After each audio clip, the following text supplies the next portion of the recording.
하나님께서 우리에게 믿음을 선물로 주셨습니다. 그래서 우리가 노력해서 구원받은 것이 아니고 하나님의 은혜로 구원받았습니다. 우리가 죄인으로 있었을 때 하나님도 모르고 운명 속에 걸려 있었을 때, 영적인 세계도 모르고 있었을 때, 내 인생의 미래도 모르고 있었을 때, 눈에 보이는 육신적인 것, 작은 것 때문에 옥신각신하고 인생을 완전히 여기에 낭비하고 있을 때, 여기에 사로잡혀서 갈팡질팡하고 미래가 보이지 않는 인생을 살아갈 때 하나님께서 우리를 찾아오신 것입니다. 그래서 믿음을 선물로 주셨죠. 그래서 우리가 구원받은 것입니다.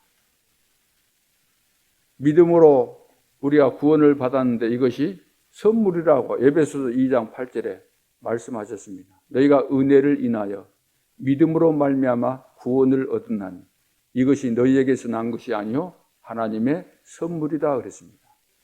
저와 여러분은 이 하나님의 선물을 받은 줄로 믿습니다. 아무에게나 하나님이 선물 주시는 것이 아니고 자기 백성에게, 선택한 자기 백성에게만 준 선물입니다. 아무에게나 공짜로 남발하는 것이 아니고 너무나 귀중하기 때문에 값으로 계산할 수 없는 이 은혜를 우리는 받은 거잖아요.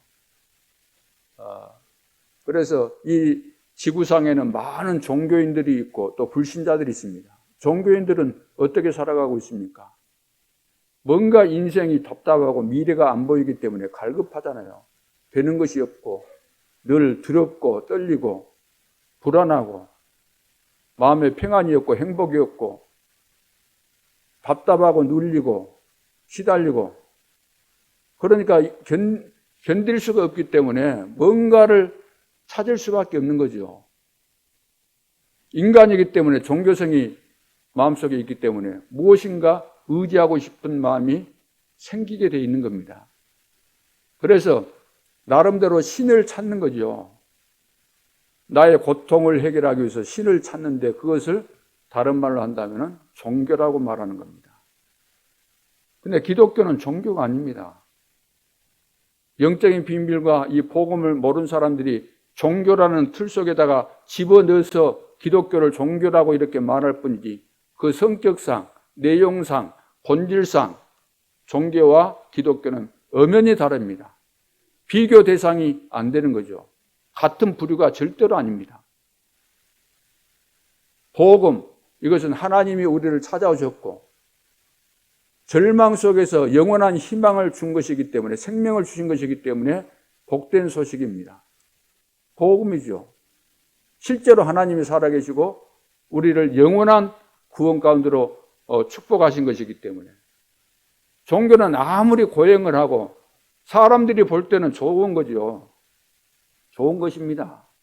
뭔가 나의 번뇌, 고민 이런 것들을 해결하기 위해서 도를 닦고 또 무아지경으로 빠져들고 다 좋은 것이죠. 그러나 그것이 내 인생의 근본 문제를 해결할 수 있는 것도 아니고 인생의 미래를 해결해 주는 것도 아니고 영원한 세계에 대한 답을 주는 것도 아닌 것입니다. 그런 테두리를 만들어서 그 속에 들어가도록 잡히도록 하는 거죠. 종교. 사람이 리더자가 돼서 하는 것 같지만 배후의 역사는 흑암의 세력이 있기 때문에 거기에 걸려서 나름대로 열심히 하고 도를 닦고 수행을 하지만 모르는 사람들이 볼 때는 너무나 맞는 일 같고 그것이 옳은 길로 가는 것처럼 보일는지 모르지만 하나님이 보실 때는 하나님이 이 세상을 만드셨고 이 세상 모든 사람들이 걸어가야 될 길을 하나님이 다 만들어 놓았기 때문에 어느 길로 가고 있는가 하나님이 다 아시잖아요. 그런데 그 길은 틀린 길입니다. 다른 길입니다. 넓은 길입니다. 찾는 사람 많습니다. 그러나 결국은 멸망의 길입니다. 오늘 하나님의 은혜를 받아서 믿음을 선물로 받아서 구원받은 하나님의 자녀들이 이 비밀을 깨달아야만 되는 거죠. 이 비밀, 이 축복이 얼마나 큰 것인가를 깨달아야 되는 겁니다. 인간적인 시각으로 볼 때는 좁은 길이고 협착한 길이고 찾는 이가 없고, 육신적으로 생각해 보세요. 주일날 여기 앉아 있을 이유가 어디 있습니까? 오늘날 모든 사람들이 주일 되면은 금토일 시대 들로 바다로 오만대 전 세계 여행을 다니고 이것저것 누리고 맛있는 음식을 먹기 위해서 먹는 여행도 하고 다 하지 않습니까? 우리도 육신을 가졌기 때문에 그런 것이 필요 없는 것도 아니고 거기에 매력이 없다고 할 사람은 없지요. 우리가 먹고 노는 것을 하지 말라는 의미가 아니라. 그래서 영적인 이 비밀과 영적인 세계, 하나님 살아계심과 사단의 존재와 우리 인생의 미래가 어떻게 되어져 가는가를 알고 판단할 수 있는, 올바른 길을 선택할 수 있는 이런 눈이 열리게 된다고 한다면은 우리가 한숨보다는 정말로 하나님 앞에 진정한 감사가 회복되어지고, 내가 이런 축복을 받았는가? 내가 이 믿음을 선물로 받아서 이 구원을 받았는가? 그런데 알고 봤더니 하나님께서 구원만 달랑 주신 것이 아니고 구원받은 우리에게 이 땅에 살면서 최고의 축복을 누릴 수 있도록 하나님의 자녀가 누려야 될 축복. 그래서 구원받은 하나님의 자녀가 이 세상에 살면서 어떤 문제, 어려움을 만나도 상관없는 완전한 축복을 주시고, 이 축복을 가지고 가장 중요한 사단에게 잡힌 공중의 권세 잡은 자를 따를 수밖에 없는 세상을 살리라고 우리를 전도자로 세우신 것입니다. 그래서 땅끝까지 내 증인이 되라. 만민에게 복음을 전파해라. 모든 족속으로 제자를 삼아라. 자, 이런 누구도 할 수 없는 세계 복음화의 사명을 주신 것입니다. 자, 그렇다면 우리가 믿음을 이제 선물로 받았는데 이 믿음이 자라가야 될 거 아니에요. 자라가야 되거든요. 성경에 보면 믿음이 적은 자 이 말씀하고 있잖아요. 큰 믿음의 사람. 고린도 교회 성도들은 어린아이 수준이라 그랬어요. 그래서 장성한 믿음의 분량까지 성장해 가야 된다 그랬어요. 하나님을 닮아라. 예수님께서 나를 닮아라. 나를 따라오너라. 바울도 나를 본받으라 그랬잖아요. 우리 믿음은 성장해 가야 되는 것입니다. 그럼 믿음이 성장 안 하면 늘 구원은 받았지만 육신적인 그 테두리를 벗어나지 못하는 거죠. 늘 먹는 것 가지고 싸우고 사사로운 거 작은 거 가지고 남이 좀 뭐 하면은 그것도 막 시기심이 나서 또 질투하고 싸우고 분쟁하고. 고린도 교회가 그랬지 않습니까? 왜? 믿음이 안 자라니까. 태어나서 어느 정도 성장할 때까지는 젖을 먹어야 되겠지만 젖만 평생 먹고 살 수는 없잖아요. 너희들은 지금 젖만 먹고 있다. 이제 젖 말고 딱딱한 음식도 먹을 수 있어야 되는데 너희들은 젖만 먹는 수준이라는데 늘 교회 안에서 분쟁하고 싸우고 시기하고 미워하고 그러고 있구나. 이거 벗어나라는 겁니다. 그래서 우리는 큰 믿음을 가져야 돼요. 세월이 흘러갈수록. 그렇지 않습니까? 어린아이가 아무리 귀엽다고 한들 10년, 20년 됐는데 아장아장 걷고 다니고 그러면 되겠어요? 걷지도 못하고 뻘뻘뻘 기어다니고 그러면 되겠어요? 아무거나 입에다가 집어넣고 뺏으면 또 울고 그런 수준 되고 그러면 안 되지 않습니까? 성장해 가야 되는 거죠. 그래서 큰 믿음을 가져서 하나님의 시간표 속에서 인도받으면서 언약의 여정 속에서 마땅히 내가 응답받을 것이 다 있지 않습니까? 내 인생의 목표가 있고 그 목표를 향해서 가는 과정 속에서 받는 응답이 점점점 커가야 되는 것이지 갈수록 줄어들면 안 되지 않습니까? 하나님이 다 준비하셨는데. 그리고 큰 믿음을 가져야 돼요. 이스라엘 백성들이 자기들 노력으로 출애굽한 거 아니지 않습니까? 희생제사 드리라. 하나님께서 모세를 보내서 모세를 통해서 출애굽시켰습니다. 쉽게 말해서 구원받은 거예요. 하나님의 은혜로. 그럼 가나안 땅에 들어갈 것을 이미 약속하셨고 하나님이 말씀하신 대로 말씀을 그대로 믿는 믿음을 가지고 믿음이 커가면은 여러 가지 보여줬잖아요. 믿음이 성장하도록. 홍해 갈라지는 거, 반석 쳐서 물 나오는 거, 만나 주시고 메추라기 주시고, 하나님이 절대 불가능한 것을 가능케 하시면서 믿음을 키워주셨잖아요. 그럼에도 불구하고 믿음이 안 큰 사람은 뭐든지 환경 앞에서, 사건 앞에서 다 무너지는 거죠. 어떻게 여리고를 우리가 무너뜨릴 수 있느냐? 어떻게 요단을 건널 수 있느냐? 어떻게 연합군, 가나안 땅에 있는 연합군들을 다 물리치고 가나안 땅에 우리가 들어갈 수 있느냐? 못한다는 거죠. 믿음은 가졌어도 믿음이 성장하지 않기 때문에 감당을 못하는 겁니다. 진짜 우리가 믿음 받았으면 감당할 시험밖에는 주시지 않는다 그랬잖아요. 믿음이 자라가도록 우리가 하나님 앞에 서서 늘 내 자신을 점검하고 받은 축복을 내가 헤아리면서 늘 감사하면서 하나님께서 나를 통해서 이루어 가실 것을 기대하면서 하나님께서 주신 말씀을 붙잡고 이번 한 주간 동안 내가 누릴 미션, 기도 제목 이걸 잡아서 도전하고 응답받고 실제로 현장에서 확인하고 이런 것들이 되어지는 것이 굉장히 중요한 부분입니다.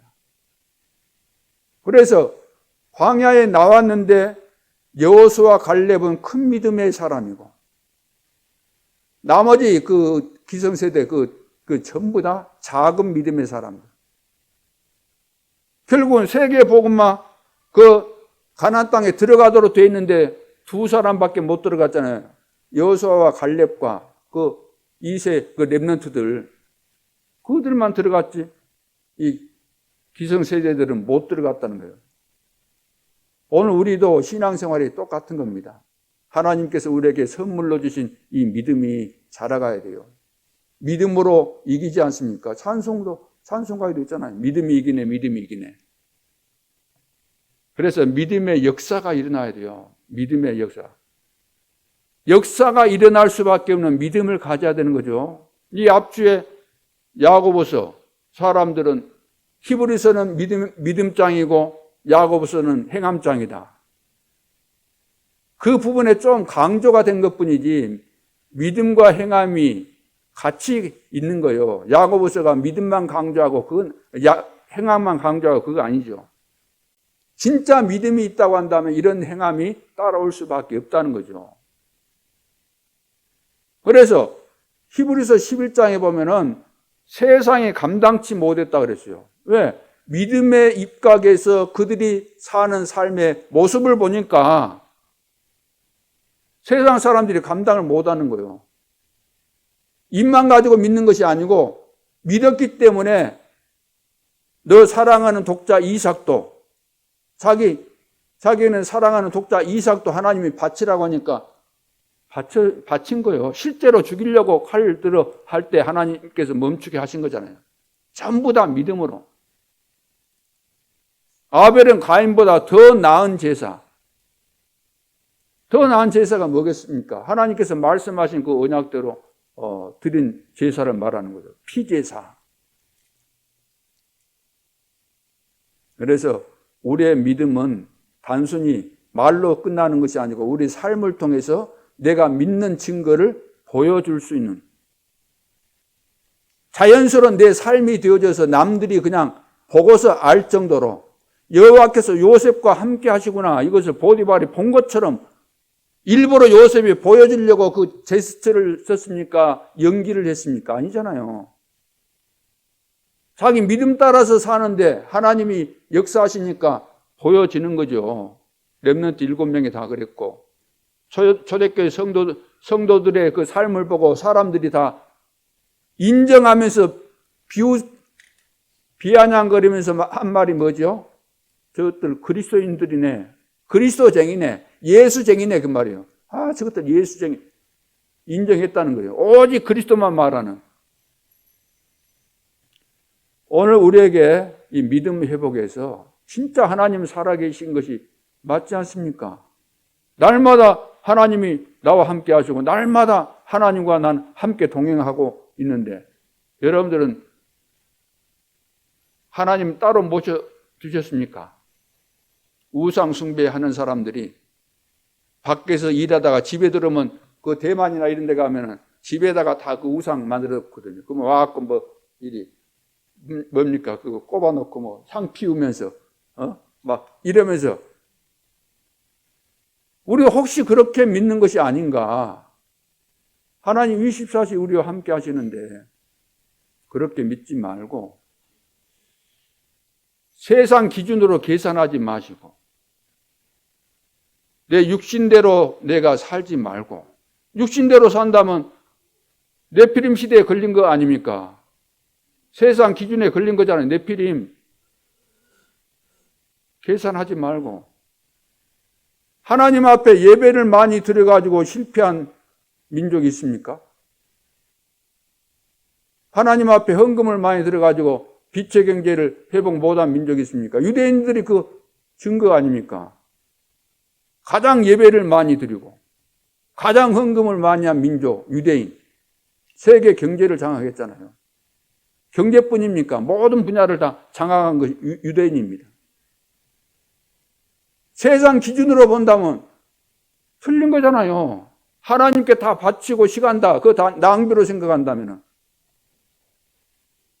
하나님이 안 살아계시면 낭비고 쓰잘데기 없는 짓이고 헛일이 되겠지만 하나님이 살아계신 것이 맞다면 그것이 절대로 무미한 것이 아니고 바보짓이 아니고 손해볼 일을 하고 있는 것이 절대로 아닙니다. 우리는 세상 기준으로 계산하기 때문에 바쁘다는 이유가 오늘 교회 안 나가는 거예요. 바쁘다는 이유가. 바쁘면 교회 안 나가는 겁니까? 여러분 인생을 살아갈 때 바쁜 일이 있으면은 회사도 안 나가고 여러분들이 제일 중요하게 여기는 것을 바쁘다는 이유로 안 해버립니까? 우선순위가 바뀌면 안 되는 거예요. 우선순위 1번이 하나님이에요. 예배예요. 우리는 막 안 된다는 이야기 많이 하잖아요. 안 된다. 왜 안 될까요? 안 되는 이유가 있을 거 아닙니까? 안 되는 이유. 우선순위가 안 되는 거죠. 우선순위 1번이 아니다는 거죠. 바쁘다는 이유로 하나님 찾는 거 안 하고 예배 드리는 거 안 하고 기도하는 거 안 하고 하나님이 가장 중요하게 여기는 거 안 하고 바쁘면 전부 다 이것을 취소시키는 거예요. 생각해 보세요. 바쁠수록 하나님 앞에 기도하고 바쁠수록 예배 드리고 그래서 언제 이것이 좀 되냐 하면 완전히 막 망했거나 막 죽을 지경이 오면 새벽기도 나오잖아요. 그러잖아요. 진짜 하나님 앞에 우리가 서야만 하나님의 축복이 오게 되는 것이고 하나님의 축복이 나와 관계가 되는 것이지 살만 나면은 그냥 세상으로 돌아갔다가 얼어먹으면 또 주여 하고 이리 찾고 그런 심리가 교회 안에 성도들 속에 다 있어요. 그러나 그런 일 있기 전에 우리는 복음 깨닫고 기도의 비밀을 누리면서 하나님께서 이루어가시는 것들을 언약의 여정 속에서 확인하면서 늘 감사하고 항상 기뻐하라. 쉬지 말고 기도하라. 범사에 감사하라. 꼭 사건 터지고 일 터져가지고 그때서야 우리가 이제 뚝 터지면은 그때 막으려고 하고 그러면 안 되는 거잖아요. 소 다 잃어버리고 외양간 고치고 그러면 안 되는 거 아닙니까? 미리미리 인도받고 축복을 누리는 주역들이 되어야 되겠습니다. 오늘 어떤 믿음이냐고, 어떤 믿음이냐? 우리는 어떤 믿음을 가져야 되는가? 왜? 믿음대로 되기 때문에, 믿음대로 될지어다 그랬잖아요. 믿음대로 되는 것이 맞다면은, 그럼 어떤 믿음을 가져야 되는가? 여러분, 상처가 무섭다는 거 잘 아시죠? 우리가 상처를 가지고 있으면 영적으로 암과 같은 겁니다. 사람들이 문제 오는 것은 전부 다 상처 때문에 오는 거잖아요. 상처 때문에. 다 살펴보세요. 조사해 보세요. 지금 현실 속에서 주변에 불신자나 누구든지 지금 심각한 문제 있는 사람 대화해 보세요. 반드시 과거에 상처가 있습니다. 그런데 이 상처보다 더 무서운 것이 뭐냐면 원한입니다. 원한. 한 맺힌 걸 말하죠. 그래서 인간적인 원한을 가지고 있으면 청소년 때 문제가 오거나 결혼 정년기에 문제가 오거나 40세 때가 되면은 영적 문제가 오게 됩니다. 그리고 그런 사람들 중에 무당이 되는 경우들이 많습니다. 그리고 55세에서 한 65세 정도 되면은 그 정도 사이에 큰 또 병이 오기도 합니다. 꼭 그런 것은 아니지만 통계적으로 이렇게 살펴보면은 이런 통계가 나오게 돼 있습니다. 불신자들 여러분 잘 살펴보세요. 굳이 뭐 불신자 어디 안 찾아간다 할지라도 여러분 가정과 가문을 딱 보면은 감 잡을 수 있습니다. 알 수가 있습니다. 그래서 그런데 여기 영적인 한이 있습니다. 영적인 한. 영적인 한을 우리가 육신적인 원한을 가지면 이거 왜 그렇게 되겠어요? 나에게 육신적인 어떤 원한, 다른 말로 한다면 뭐 상처가 있다 그러면 사단이 그걸 알고 늘 건들고 공격하고 결국은 딱 잡히도록 만들기 때문에 걸려든다 그 말이에요. 그러나 영적인 한을 가지면은 그 육신적인 한이 아니고 영적인 한을 가지면은, 다른 말로 한다면 언약의 한을 가지면은 세계를 움직일 수 있습니다. 요게벳 여러분 아시죠? 요게벳 아들을 낳는데 어찌 됐습니까? 지금 애굽에 노예가 돼 있는 상태였잖아요. 요셉 때 애굽에 들어가서 처음에는 요셉이 총리가 돼서 그 애굽 나라에 큰 유익을 줬기 때문에 고센 땅을 구별해서 거기에 살게 해주고 대접을 받았는데, 요셉을 알던 그 왕들이 죽고 나서 이제 새로운 왕들이 일어나니까 뭐 이스라엘 백성들도 번창하니까 이제 가만둘 수가 없는 거죠. 그래서 노예로 전락된 겁니다. 그리고 저 번성하는 이스라엘 민족을 놔두면 안 되고 저것을 힘을 못 쓰도록 해야 되겠는데 어떻게 하면 되겠어요?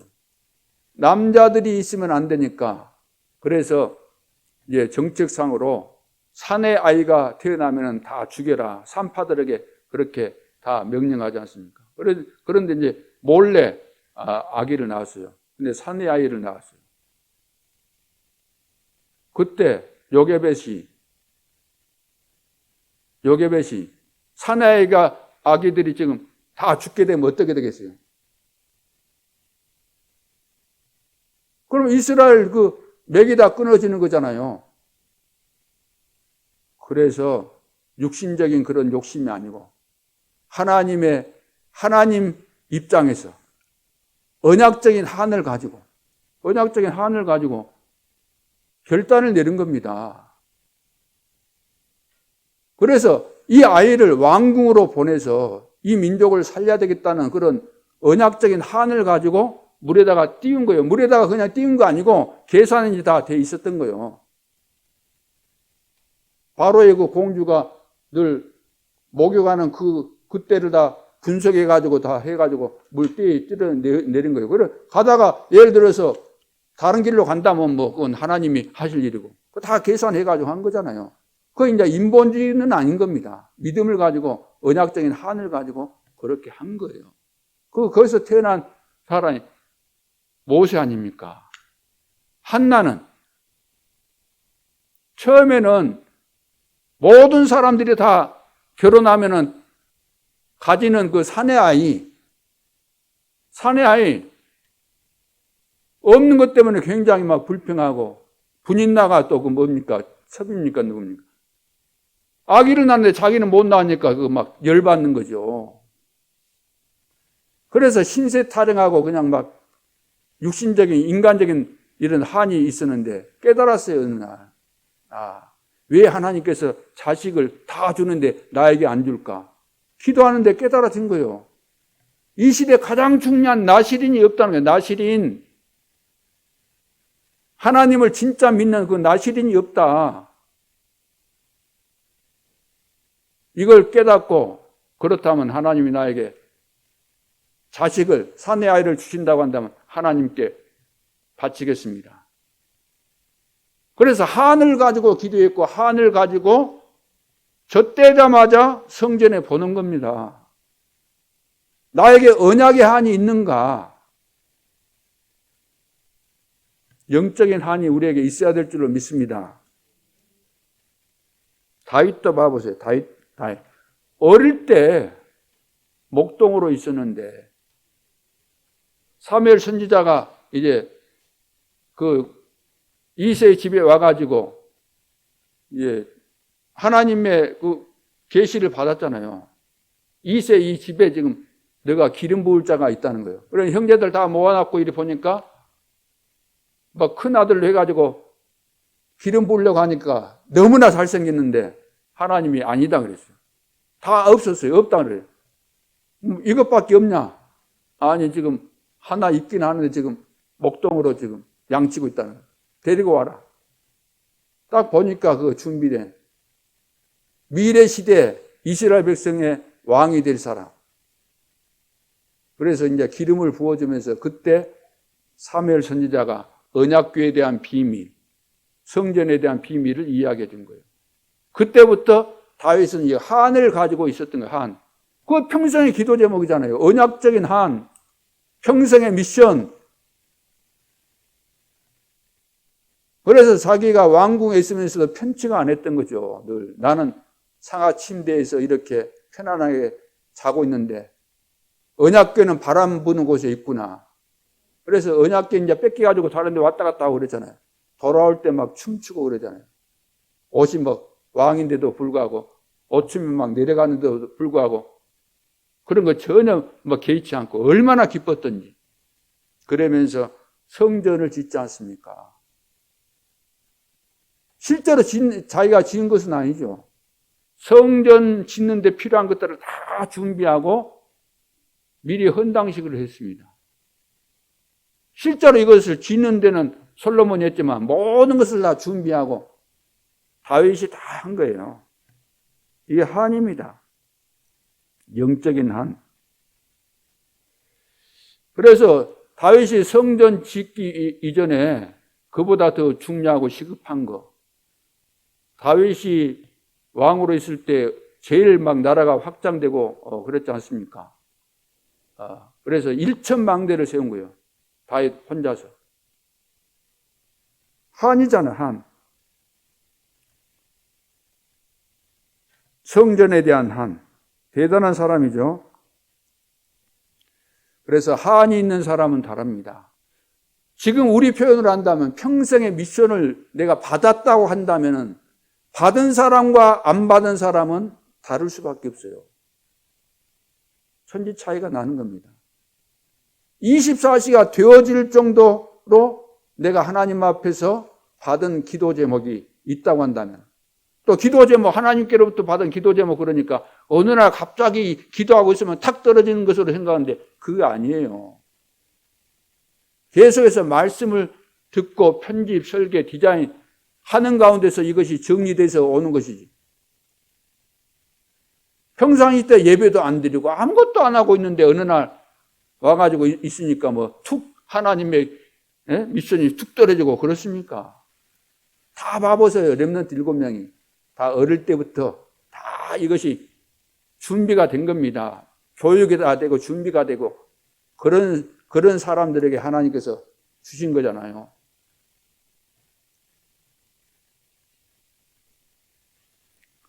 자, 그래서 영적인 한을 가지면은 세계를 움직일 수 있습니다. 그리고 오늘 이제 본문에 보니까 무슨 내용이 나오고 있습니까? 도피성이 나오잖아요. 도피성을 지으라는 거죠. 도피성을 선택해라. 지으라는 이야기입니다. 왜 도피성을 짓죠? 범죄한 자들 피할 수 있도록. 실수해서 자, 범죄에는 크게 두 가지가 있잖아요.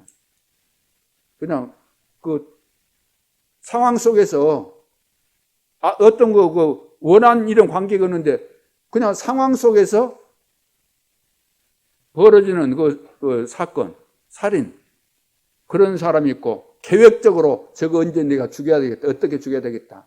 다 조사해가지고 저거 언제 어디 가지? 그때 어디에서 죽여야 되겠구나. 그건 계획적인 살인이고 우발적인 살인이라는 것은 그냥 대화하다가 어떤 상황이 발생해서 거기서 죽일 때. 근데 도피성은 우발적으로 사람을 죽였을 때 거기에 피할 수 있는데요. 안 피하면, 왜 피하는 그 도피성이 필요하죠? 피할 수 있는 도피성이 왜 필요하죠? 도피성 안 피하면 그 가족들이 와서 죽일 수 있으니까. 재판을 받아든데 재판도 필요 없이 감정에 앞서다 보면은 죽일 수 있으니까. 피하게 해주는 거예요. 그리고 이 도피성이라는 것은 영적인 문제, 쉽게 말해서 병든 자들 그곳에 이제 격리해서 치료받을 수 있도록. 또 오늘날로 말한다면 이제 사랑부에 속한 이런 애들, 이런 사람들, 예를 들어 장애인이란지 뭐 자폐, 여러분 자폐에 걸린 그 애들 봐보세요. 진짜 장애인을 가졌거나 자폐 가진 그런 부모들 생각해 보세요. 우리는 한 번 봐도 그냥 하루만 이제 같이 있어도 짜증나 버리잖아요. 진짜 열받고 시험 들고. 근데 부모 생각해 보세요. 가족을 생각해 보세요. 어떻게 살까? 하루 이틀도 아니고. 그래서 이 애들은 진짜 사랑받아야 될 사람들이기 때문에 우리 모두가 다 사랑받을 사람들이지만 특별히 사랑받을 사람들이기 때문에 사랑부라고 이렇게 이름을 붙이기도 해서 붙여서 말하기도 하는 거죠. 자, 그래서 도피성 이것이 지금 다른 말로 한다면 237 치유 서밋입니다. 237 치유 서밋을 이야기하는 거예요. 지금 셋들을 회복하라는 거예요. 셋들이 있는 교회가 필요하다는 겁니다. 이 시대에 지금 이것이 없어서 지금 교회가 있어야 될 이것이 없어서 시대마다 교회가 변질돼서 지금 이 시대 마지막 이때에 와서 지금 이제 교회가 완전히 문 닫는 이 지경까지 오게 된 겁니다. 이때 하나님이 원하시는 것은 세 가지 뜰, 237, 치유 서밋. 오늘 성경으로 말한다면 도피성이 할 수 있는, 도피성에서 했던 그 일을 하라는 거지요. 이것을 하려고 하니까 한계가 있잖아요. 이렇게 건물 하나만 가지고 있어갖고는 한계가 있기 때문에 넓은 곳, 산 이런 데다가 이 세 가지 뜰이 있는 교회가 되어지도록 하라는 겁니다. 하나님께서 원하시는 것이고 하나님께서 하시려고 한다면 우리가 거기에 믿음을 가지고 아멘하고 기도하고 도전하면 하나님이 되게 하실 줄로 믿습니다. 안 된다고 하지 맙시다. 하나님이 다 하시잖아요. 하나님이 우리 뭐 나이 때문에 못 하시거나 우리가 능력이 없으니까 하나님이 못 하시고 그렇습니까? 하나님이 내 능력 없는 줄 알고 부르셨고 하나님이 내가 연약한 줄 알고도 부르셨고 병든 줄 알고도 부르셨는데 하나님이 다 하시는 것입니다. 그리고 세 번째는 그 레위 지파에게 맡겼다 그랬어요. 레위 지파. 왜 도피성을 레위 지파에게 맡겼을까? 왜 성막을 레위 지파에게 맡겼을까? 굉장한 의미가 있는 겁니다. 성전, 도피성. 오늘로 말하면 237과 서밋, 치유와 서밋 하는 이 일에 있어서 누구에게 맡겼다고요? 레위 지파. 이 말이 무슨 말일까요? 물질에 깨끗한 사람을 써야 된다는 이야기입니다. 물질에 깨끗한 사람이 여기서 일할 수 있다는 것을 말씀하고 있는 거죠. 물질적으로 깨끗하지 못한 사람에게는 교회를 맡길 수가 없습니다. 그래서 그 사명이 있는 사람하고 사명을 가지고 하는 사람하고 먹고 살기 위해서 교회를 하는 사람하고 같겠어요? 하늘과 땅의 차이가 되는 겁니다. 그래서 교회 일은 물질의 깨끗한 마음을 가지고 해야 돼요. 그런 사람이 해야 되는 겁니다. 오늘날 그런 이 반대가 되기 때문에 교회가 지금 문제가 되는 거예요. 교회가 뭐 돈 버는 장소입니까? 그러죠. 이 사회에서 교회는 돈 벌기 위해서 뭘 운영한다거나 그러면 안 되는 거예요. 그렇잖아요. 세상에 빛이고 소금인데, 희생하고 우리가 헌신하는 것인데, 사람을 살리기 위해서 우리가 헌신하는 것인데.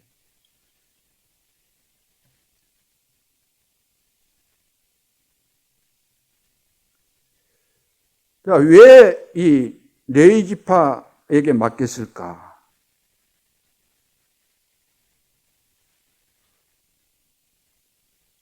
그래서 로마서 16장의 제자들 봐보세요. 이 사람들은 전부 다 복음을 받고 은혜 받고 은혜 받으니까 누가 뭐 해라 지교해라 누가 강요해서 했습니까? 본인들이 다 은혜 받고 나니까 속에서 성령께서 깨닫게 해주시니까 브리스가와 그 집에 있는 교회, 루디아와 그 가정에 있는 그 교회, 자기 교회가 전부 다 다락방, 지교회 이거 다 된 거잖아요. 로마서 16장의 제자들이 은혜 받고 나니까 이 세계 복음화가 모든 것이구나, 전도 선교가 모든 것이구나, 여기에 생명걸 가치가 있구나 깨달았기 때문에 나는 전도자들을 위해서 보호자 역할, 동역자 역할, 식주인 역할을 해야 되겠다. 그렇게 헌신을 결단한 그 제자들이 로마서 16장에 쭉 나와 있는 겁니다. 그래서 이 사람들에게 세 가지 축복이 똑같이 있어야 되는 거죠. 세 가지 축복. 성막의 축복, 성전의 축복, 교회의 축복. 우리가 이 비밀을 가지고 지금 이 시대는 우리가 다 레위, 영적으로 볼 때 레위 집하고 우리가 제사장들이고 그렇지 않습니까? 영적으로. 그렇다면 성막의 축복이 무엇인지, 성전의 축복이 무엇인지, 교회의 축복이 무엇인지 알고 누리고 이 비밀을 가지고 하나님의 소원, 가장 중요하게 여기는 세계복음화의 축복을 우리가 누리는데 쓰임받아야 될 줄로 믿습니다. 그래서 우리가 올바른 영적인 한을 가지고 있을 때 하나님께서 세계를 움직일 수 있도록 축복하시는 거죠. 그때 하나님의 것이 옵니다. 하나님의 백성이 하나님의 축복을 받아야만 되는 거죠. 그래서 얼마나 우리가 크게 하느냐 작게 하느냐 그것이 중요한 거 아니잖아요. 우리가 하나님 앞에서 얼마나 내용 있게 하는가. 우리 형편이 이렇지만 하나님 앞에서 진실되게 최선을 다해서, 최선 정도가 아니고 우리가 너무나 가치가 있는 것이기 때문에 생을 걸고 내용 있게 하나님께서 원하시는 대로 하겠다는 이런 결단과 이런 중심을 우리가 가져야만 하나님이 기뻐하시는 거죠. 그래서 하나님의 축복을 우리가 제대로 알고 믿고 누리고 전달하고. 자, 그래서 매일 우리에게 주어진 이 축복이 주님 오시는 그날까지 준비된 제자들을 찾고 세워가면서 이 일이 지속돼야 된다는 거죠. 우리 때 잠깐 하고 끝나버리는 거 아니라 우리만 신앙생활 잘하다가 죽으면은 끝나는 것이 아니잖아요. 모든 세계 사람들이 왜 결혼을 하고 가정을 가집니까? 가정 가졌으면 요즘은 애를 안 가지려고 여러 가지 상황 때문에 안 가진다 그러는데 그건 비정상이잖아요. 왜 가정을 가지려고 그러고 부부가 됐으면 뭘 원해요? 뭘 해야 돼요? 사명이 뭡니까? 자식 낳는 거잖아요. 왜 자식 낳습니까? 왜 자식 낳았으면 왜 훌륭하게 키우려고 그렇게 발버둥 칩니까? 먹을 것도 못 먹고 그러면서. 대를 이어서 우리 가문이 대대로 좀 명문가가 되기를 소원해서 다 그런 거잖아요. 그래서 우리 자신이 아무리 신앙생활을 잘했다 할지라도 제자를 안 남기면은 그건 실패하는 겁니다. 우리는 좀 부족해도 제자를 잘 남겨야 돼요. 후대를. 우리 인생의 미래를 내다보면서 진짜 생각해야 되는 거죠. 하나님은 틀림없이 하나님께서 기뻐하시는 일을 하려고 마음먹고 딱 결단 내린 주의 백성들을 향해서 큰 응답의 문을 여시고 축복의 문을 열어줄 줄로 믿습니다. 여러분 그런 마음을 가지시면 하나님이 여러분 건강 회복시키시는 길이 많이 있어요. 하나님이 일단 축복하셔야만 여러분들이 나에 대한 건강의 이 질병 문제 어떻게 해결해야 될 거니까 답이 나온다니까요. 가르쳐 주셔요. 하나님이. 사람을 통해서 가르쳐 주시든지 아니면 뭐 유튜브 보다가 가르쳐 주든지 그걸 보고 있는데 하나님께서 깨닫게 해주시든지 방법은 얼마든지 있는 겁니다. 내가 알고 있는 것이 다라고 생각하지 말고 여러분들이 중요한 결단을 내리고 있으면 하나님이 다 회복시키십니다. 가정도 회복시키시고 경제도 회복시켜 주시고. 자, 그래서 첫째, 성막의 축복. 성막의 축복을 누리라는 거잖아요. 자, 성막의 축복은 모든 백성이 다 누려야 돼요. 주의 백성들이 다 누려야 될 것이 성막의 축복입니다. 장애인, 영적 문제 가진 사람들이 누려야 되는 것이 바로 성막의 축복입니다. 이방인들도 와서 이 성막의 축복을 누려야 되는 거죠. 오늘 여러분들이 성막의 축복을 누리시기를 바랍니다. 성막은 지성소와 성소로 이렇게 나눠졌죠. 성막 안에가. 그리고 세 절기를 지키는 곳입니다. 그래서 성막 안에 이제 지성소에 보면은 언약궤가 있는데, 자, 언약이 있었다는 언약이. 성막의 축복이라는 것은 뭐냐면 언약을 붙잡아야 되는 거죠. 가장 핵심이고 중요한 것이 언약입니다. 언약이 있었고, 등대라는 것은 빛을 비추는 것을 말하죠. 이것은 등대는 24시 비추는 것을 말합니다. 그 안에 등대에서는. 그리고 향단 있죠. 단 있죠. 향을 피우는 단.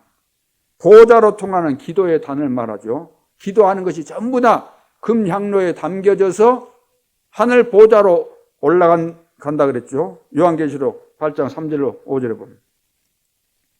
그리고 물두멍이 있습니다. 거기 들어가면서 손을 씻으라는 거예요. 손을 씻어야 된다는 거죠. 물은 생명과 관계가 있습니다. 물 없으면 죽잖아요. 광야에서도 물 없으면 죽는 겁니다. 물 없으면 죽어요. 아무리 여러분들이 좋은 음식, 영양권 있는 음식, 보약 아무리 먹어도 물 안 먹는다. 죽습니다. 그리고 안 씻으면 다 전염돼 갖고 죽잖아요. 병 걸려서. 떡이 무슨 떡일까요? 그냥 먹는 떡이지만 그 의미가 뭐예요? 생명의 떡. 기름을 바르고 그래요. 기름. 무슨 기름이에요? 성령의 기름. 그리고 뜰에 있는 빛이에요. 뜰에 있는 빛이 있어요. 뜰. 외부에 비치는데 밤에만 이것은 밝히라는 거예요. 밤에만 밝혀라. 외부에 뜰에 있는 그 밖에 있는 그 등은 밤에만 밝혀라. 성막 안에 있는 그 등대는 24시 비치고 이것은 밤에만 비춰라. 외부 사람들이 보고 오도록 밤에 빛을 비춰라. 성막의 축복입니다. 이런 축복을 누려야 된다는 거예요, 우리가. 두 번째는 성전의 축복입니다. 이방인의 뜰이 나오죠. 이방인의 뜰, 보호자의 축복이 일어나는 거죠. 이방인의 뜰, 보호자의 축복이 이방인들에게도, 이스라엘 민족에게만 아니고 이방인들에게 이 축복이 임하는 것이죠. 이걸 받아야 되는 거잖아요. 보호자의 축복. 다민족과 누구든지 이 교회 안에 들어오면 보호자의 축복을 누릴 수 있도록 기도의 뜰, 이건 치유의 뜰을 말하는데 시공간 초월하는 응답이 임하게 되는 거죠. 이런 것이 있어야지 옳은 성전이 되는 거 아닙니까? 이거 있어야만. 그리고 아이들의 뜰 있잖아요. 영적 서밋에서 축복을 주시는 거죠. 이것을 보고 237 치유 서밋이라고 합니다. 그래서 차별하지 말고 똑같이 은혜 받고 하나님의 축복을 누리면서 세계 복음화 해야 되는 거잖아요. 그래서 237 치유 서밋 다 함께 은혜 받고 하나님의 절대 언약의 여정 속에서 함께 가는 겁니다. 세 번째는 교회 축복. 자, 이것을 이제 교회 축복으로 바꾸는 것을 말하잖아요. 금방 성막의 축복, 성전의 축복을 교회 축복으로 바꾸는 것. 자, 이건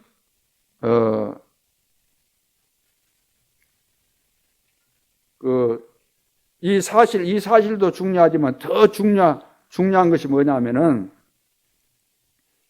자, 성삼위 하나님이 눈에 보이지 않지만 지금 하늘 보좌에 계실 뿐만 아니라 뭐 우주 만물 속에 지금도 역사하실 뿐만 아니라 지금 또 어디에 계세요?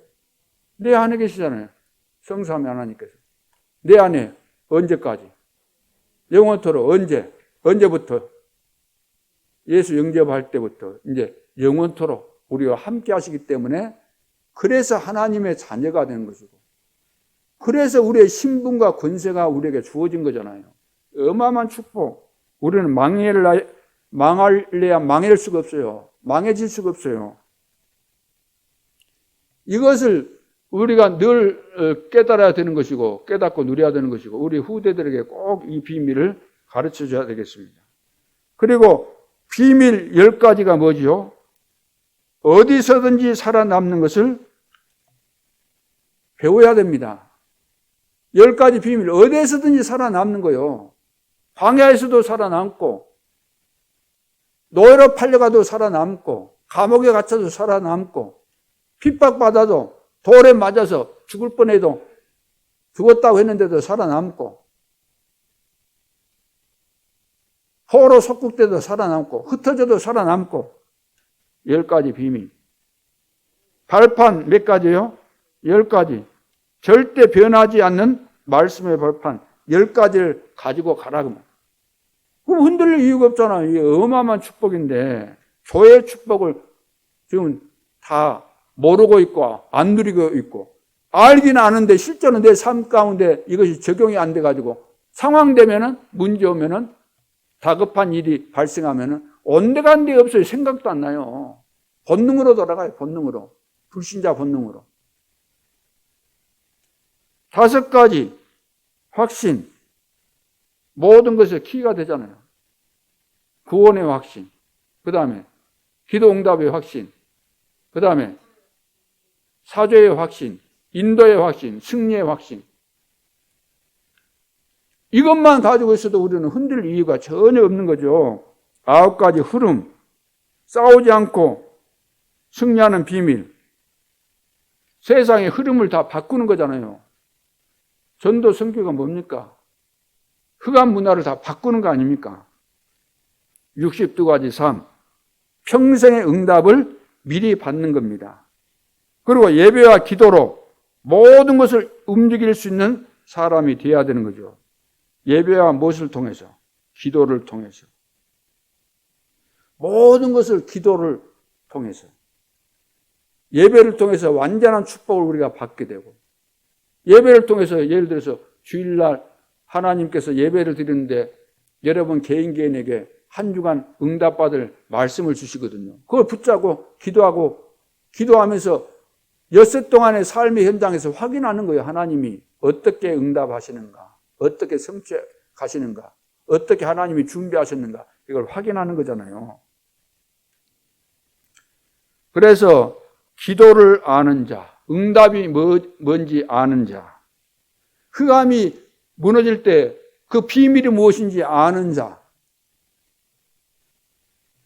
흐름을 바꾸는 비밀이 뭔지 아는 사람이 기도를 아는 거예요.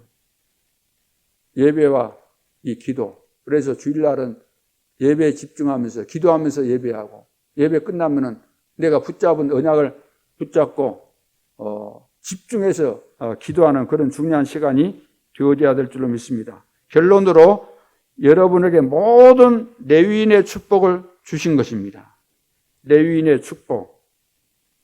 그래서 베드로가 성령 충만을 받고 말한 내용이 있잖아요. 너희는 택하신 족속이요 왕 같은 제사장들이요 거룩한 나라요 그의 소유된 백성입니다. 이는 너희를 어둠에서 빛으로 인도하신 기이한 빛을 선전하기 위해서 이렇게 선택했다. 레위인의 축복을 주신 거예요. 누구에게? 나에게. 따라서 나에게 레위인의 축복을 주셨다. 언제 주셨어요? 요한복음 19장 30절 예수님께서 십자가상에서 다 이뤘다. 다 이뤘다고 할 때부터 이 길이 열리게 된 거죠. 다 이루었다.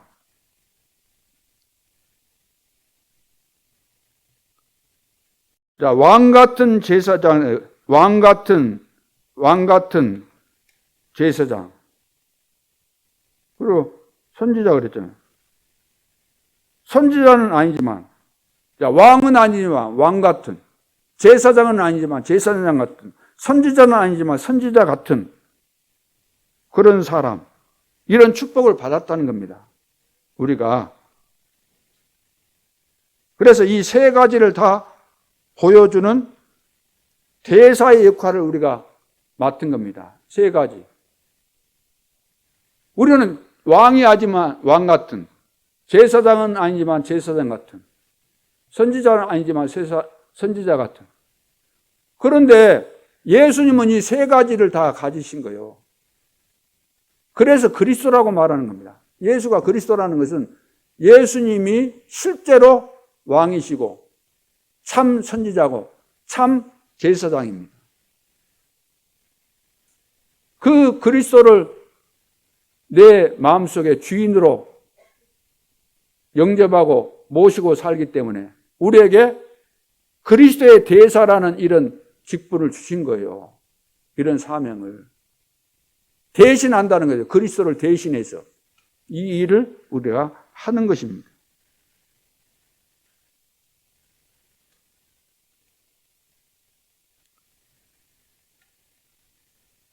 그래서 예수님께서 이 한목에 다 이루신 거잖아요.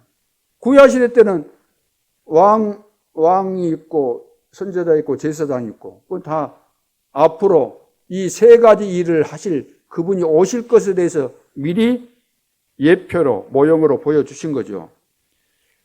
그래서 예수님께서 십자가상에서 돌아가실 때 휘장이 위에서부터 아래로 찢어졌다 그랬잖아요. 이 부분에 대해서 히브리서에서 뭐라고 말씀합니까? 히브리서 10장 19절로 20절에 이런 말씀이 있어요. 그러므로 형제들아 우리가 예수의 피를 힘입어 성소에 들어갈 담력을 얻으나니 그 길은 우리를 위하여 휘장 가운데로 열어놓으신 새로운 살 길이요. 새로운 살 길을 열어놨다는 거예요. 휘장이 찢어지면서 새로운 살 길을 열어놨다. 휘장은 곧 그의 육체니라 그랬어요. 그의 육체다. 예수님의 십자가 죽으심을 말하는 거예요. 휘장이 찢어진 것은 예수님께서 십자가상에서 죽으신 것을 말하는 거예요. 그러면서 살 길을 열어주셨다. 예수님이 살 길을 열어주셨다. 이 일이 일어나기 전에는 우리가 하나님 만나려면은 쉽게 말해서 양 잡고 해가지고 제물을 드려야 돼요. 그래서 제사장이 우리를 대신해서 그 양 바치면은 제사를 지내야 돼요. 근데 지금은 예수님 믿으니까 살 길을 열어주신 거예요. 직접 우리가 예수님 이름으로 이제 직접 만나면 되는 거예요. 제사장이 필요 없는 거예요. 그래서 우리가 왕 같은 제사장인 거예요. 예수님께서 요한복음 14장 6절에 내가 곧 길이요 진리요 생명이니 나로 말미암지 않고는 아버지께로 올 자가 없느니라. 그래서 예수 그리스도 이름으로 믿는 자가 예수 그리스도 이름으로 믿은 자에게 내 이름으로 기도하라 그러잖아요. 예수 그리스도 이름으로. 그래서 베드로가 잘 깨달았잖아요. 법정 앞에서 죽을 수도 있는데 담대하게 이제 깨달았잖아요. 성령 충만 받고. 다른 이로서는 구원을 얻을 수 없나니 천하 인간의 구원을 얻을 만한 다른 이름을 주신 일이 없느니라. 예수님께서 다 이루신 거예요. 다 이뤘다. 뭘 다 이루신 겁니까? 우리 인간이 절대로 해결할 수 없는 운명에서, 지옥 권세에서, 사단의 권세에서, 죄와 저주 가운데서 빠져나올 수 없는데 이 문제를 완벽하게 해결하셨다. 그래서 해결할 것에 대해서 창세기 3장 15절부터 쭉 말씀하셨잖아요. 우리를 구원하실 메시아 그분이 오실 것인데 그분이 오셨어요. 그분이 누구예요? 예수. 그 예수가 십자가 지심으로 그걸 성취하신 겁니다. 그래서 운명하시면서 시장이 찢어지면서 길을 열어요. 예수를 믿는 사람은 예수 그리스도를 통해서 막바로 하나님 앞에 가는 거예요. 왕 같은 제사장으로서, 선지자로서, 그리스도의 대사로서. 그래서 예수 그리스도 이름의 비밀을 가지고 오늘부터 세계 복음하는 비밀이 뭐죠? 이제 다 약속된 것이고 하나님께서 시간표 따라 다 이루어 가실 것인데, 그래서 777 미래까지 영원한 세계까지 그것을 하나님께서 이루실 것을 우리가 믿고 기도하는 겁니다. 24시 기도하고 있으면 25시 누구도 막을 수 없는 응답이 오게 돼 있고 영원한 작품이 나오게 돼 있는 거죠.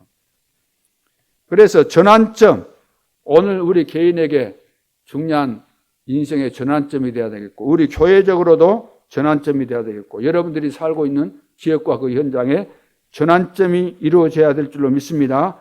그래서 토요 핵심 캠프, 토요 핵심 때 진짜 이제 중요한 시간표입니다. 진짜 가짜가 구별되는 그런 시간표 아닙니까? 그래 토요 핵심 때 여러분들이 꼭 나오셔서 우리 랩런트 훈련시키는데 우리가 그냥 몇몇 교사들에게만 맡겨놓으면 안 되니까 여러분들이 토요 핵심 때 나오시고 또 여기서 또 식사도 준비해서 드실 수 있지 않습니까? 그리고 오후에는 또 캠프로 나가시고 얼마나 중요합니까? 평상시 우리가 캠프 인생으로 살아가야만 캠프가 되는 겁니다. 그렇잖아요. 캠프 예를 들어서 2시에 모여가지고 포럼하고 현장에 잠깐 나갔는데 그때 잠깐 나가가지고 될 것 같습니까? 평상시 때 우리 마음속에 전도에 대해서 전혀 관심도 없고 기도도 안 하고 있는데 달랑 와가지고 나간다고 되는 일이 아니잖아요. 내 인생은 캠프 인생으로서 평상시 때 내가 기도하면서 사람 만나고 그러면 만남의 축복을 하나님이 이렇게 주셨구나. 그러면 이 사람이 나를 통해서 구원받아야 될 이유가 있고 하나님의 숨은 계획이 있구나. 그렇다면 이 사람에 대해서 내가 분석할 수밖에 없잖아요. 이름을 알면은 전도수첩에다 이름을 기록하고 나이가 몇 살인가 어디 사는가 주소도 적기도 하고 특징도 적고 대화하다가 이 사람은 이런 사람 같구나 나름대로 적는 겁니다. 한 번, 두 번, 세 번 만나면서 점점점 구체화될 수 있죠. 그러면서 이 사람의 영적인 문제가 드러나게 되면 이 사람 이런 문제가 있었구나. 여기에 병이 걸렸구나. 그러면 이 사람에게 어떤 약을 줘야 될까? 답이 나오잖아요. 답 다 가지고 있으니까. 그게 맞도록 주는 거예요. 머리 아프다는데 그냥 엉덩이 딱딱 긁어쌌고 그러면 아니잖아요. 그게. 그 사람에게 딱 맞는 이제 답을 주는 겁니다. 지역도 마찬가지죠. 여러분들이 살고 있는 지역에 망대를 세우는데 어떻게 세워야 되겠어요? 그 지역 분석이 돼야 될 거 아닙니까? 가나안 땅에 그냥 들어갔습니까? 아니잖아요. 미리서 가나안 땅 다 나눠가지고 집합별로 다 주고 가서 분석하라고 40일 동안 정탐꾼 스파이 보내서 다 분석하고 왔잖아요. 내가 내 지역에 망대를 세운다고 할 때 이 지역이 어떤 지역인가, 어떤 사람이 살고 있는가, 경제 수준은 어떻고 문화가 어떤가, 이거 다 우리가 분석해야 되는 거 아닙니까? 아, 이 지역은 이것이 문제구나. 이것을 꺾어야 되겠구나. 자, 이것이 캠프 아닙니까? 그래서 앞으로 이제 우리가 망대를 세우게 될 텐데, 내 지역에 대한 분석, 그리고 전도 대상에 대한 이런 분석, 이것이 기도 제목이 되어지고 이것이 포럼이 되어져야 될 줄로 믿습니다. 그래서 분석하면은, 사람 만나서 분석하고 있고 계속해서 기도하고 있으면 어느 날 복음을 전할 수 있는 기회가 주어져요. 그 사람이 굉장히 문제가 생겨갖고 심각해지는 상황이 온다거나, 그래서 복음 받을 수 있는 기회가 되어지면은 복음을 전해서 영접하고, 영접했으면 뭐 해야 되죠? 양육해줘. 양육이 뭐냐? 그 개인화. 개인이 스스로 살아남을 수 있도록. 개인화. 그 다음에 교회가 어떤 곳인가, 예배가 무엇인가, 이걸 알기 위해서 제대로 교회 축복을, 오늘 이 축복을 누릴 수 있도록 해주고, 그 다음에 제자가 되도록 만들어서 그 다음 현장에 보내는 거예요. 현장을 장악할 수 있도록. 그러면서 3시대를 열어야 되는, 3시대 평생의 미션으로 붙잡고, 3시대가 뭐죠? 첫째, 미래교회 시대. 미래교회 시대라는 것은 위자립으로 다 지금 가는 거예요. 다 안 되니까. 살려야 된다는 거죠. 미래교회 시대. 두 번째는 금토일 시대. 우리 후대들, 미래를 대비해서 후대들 제대로 키우고. 세 번째, 그냥 교회가 되면 안 되고, 세 가지 뜰을 회복하는 그 시대. 세 가지 뜰 시대. 세 가지 뜰이 있는 교회가 되도록 하라는 것입니다. 어떻게? 777 기도의 비밀을 누리면서 하나님이 완벽하게 다 준비하셨습니다. 하나님께서 나를 통해서 이루어 가시도록, 하나님께서 우리 교회를 통해서 역사하실 수밖에 없도록 우리가 오늘부터 마음이 하나 되어져서 기도하는 우리 성도들 될 수 있기를 주님의 이름으로 축원합니다. 하나님 은혜를 감사합니다.